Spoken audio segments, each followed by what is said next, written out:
Time for another amateur model build. This is of the Challenger 1, a salt flats speed monster back in the 60s.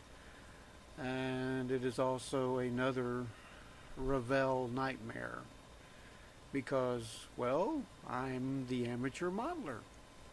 And by all technicality, this is a model for someone with a little more experience than what I actually have. Um, Everything went together fairly well with the engines anyway, and I feel like I followed the instructions as best as I could because this is a fairly old model, 1986 I think, and Revell relies strictly on the diagrams. That can be a little misleading in a few places. I should have probably have studied the diagrams a little more thoroughly, in which case I might not have made a couple of mistakes that I did make, but I was able to fix those mistakes to a small degree. But still, a little bit of wording on the modeling sheets for some detail would be very much appreciated. Um, as I said, the engines went together real well. You have to build 4 of them. As you can see, I have them laid out there. I put them all together pretty much at the same time, and there were a few places where I skipped a section to do another section, then came back because of the painting that I wanted to do on it, that I thought would at least improve the overall look of it. There I am finishing up the engines, and yes, I started painting them. I didn't quite have the matching colors, but what I had was close enough, so I used what I had on hand. The exhaust system of this car is, well, let's just say it is unique, because you put on 2 sets of the exhaust on both sides of the engine, but on the inside part of the motor you can't put the final pipes on until you have the model almost completed. But the outside piping goes on very nicely. You can do some really good detailing with this model if you were so inclined to. I was not. I think I'm finishing up the second set of engines there, and the thing that really kind of perturbed me was the fact that I did follow the instructions. After you finish the engines, you build the transmissions, and the transmissions are connected to I guess basically a type of firewall between the transmission and the engine. It's, I would say, not so much a firewall as an engine mount, and then you connect the differentials to the transmissions, and then connect the engine to that engine mount wall. The placement, when you do that, there's really no way that you can screw that up, because it's solid. It is very solid going together. The catch-22 comes in is that when you put the frame of this together, uh, the differential, for a better point of knowledge, and my lacking of knowledge, I guess you would call it a type of gearbox system that works on this car, fits into the frame. The, the differential is supposed to fit into the frame. Okay, once that differential fits into the frame on the holes, then technically your firewall engine mount wall should be lined up on the frame exactly like it needs to be. That did not happen on both, pretty much the front and the back of the framing. It just, in the back end of the frame being the worst place. I did not realize this until I actually started putting the frame in place, that I had a problem, which you will see coming up here as I discover. Because see, I've got there's a control arm that goes from the back of the engines to the front, passes between the engines to the front. At this moment, I'm more concerned with the painting. The bottom part of the pan, there is literally no markings on that to put your frame on, which I'm working on right there. Yes, supposedly I thought I was test fitting some pieces, and that's when I found out that I had a slight problem.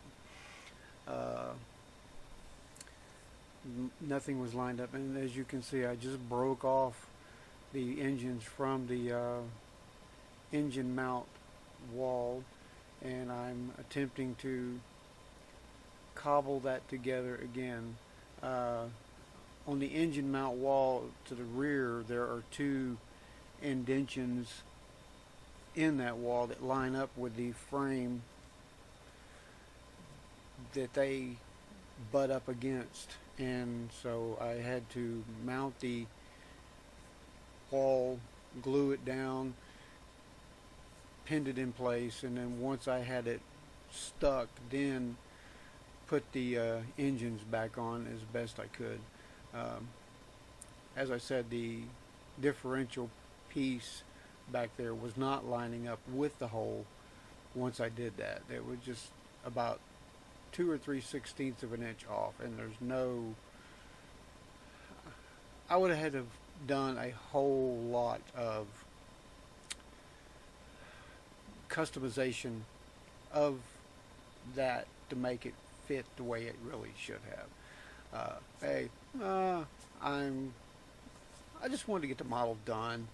Unfortunately, it's been sitting around for like 20 something years, and and that was really ticking me off. I just didn't have the patience for it, because already this is a time-lapse video that goes, well, it's a little longer than some of my other ones, and I don't really understand that. But I did have to put together 4 engines. So I did get the frames with the engines mounted in it, and so then it was just a matter of figuring out where everything lined up on that bottom floor pan. I was able to determine that by the 2 side body panels that have 2 pins that hold everything in place. Those side panels in place where the exhaust system comes through the sidewalls. Then once I figured out the placement of where everything needed to be, I was able to get some glue in the right places to hold everything together. Right there you see my little clamp that I've devised to hold the frame in place while the front section was setting. I did actually get the front differentials to line up on the holes and go in them. But even after I did this, then the doggone things were still the not lining up, I don't think, as properly as they should have, because my front section of fuel tanks were butting up against them, and everything was still not quite as lined up as it should have been. A lot of detail in this model on the front and behind the rear engines, as far as control rods and things of that nature. I'm doing a little detailing there on the engines. That's the control arm mechanism that goes from the front to the back.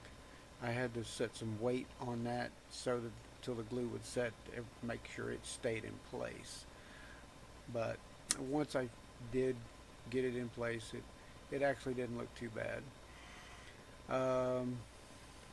Wow, one of the biggest mistakes that I made, somehow or another, one of the inside skirts of the front nose panel was broken off.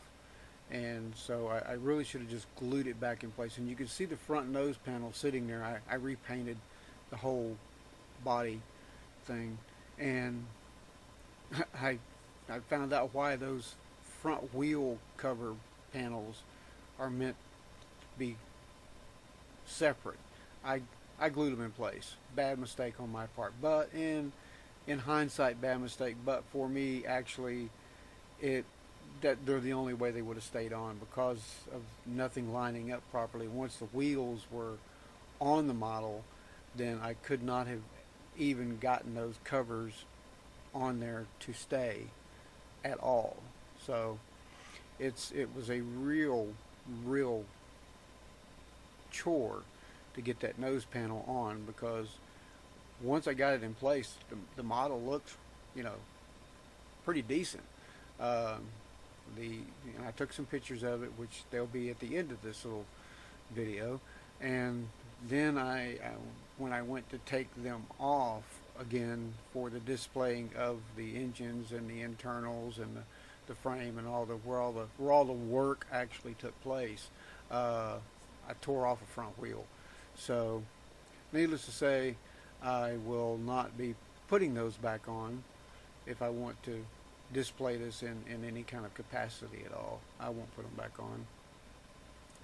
And once I got the rear body section in place on the model, I realized that, well, just getting that on, it's never coming off again, because the tension of getting that panel to slide on over the wheels was tremendous.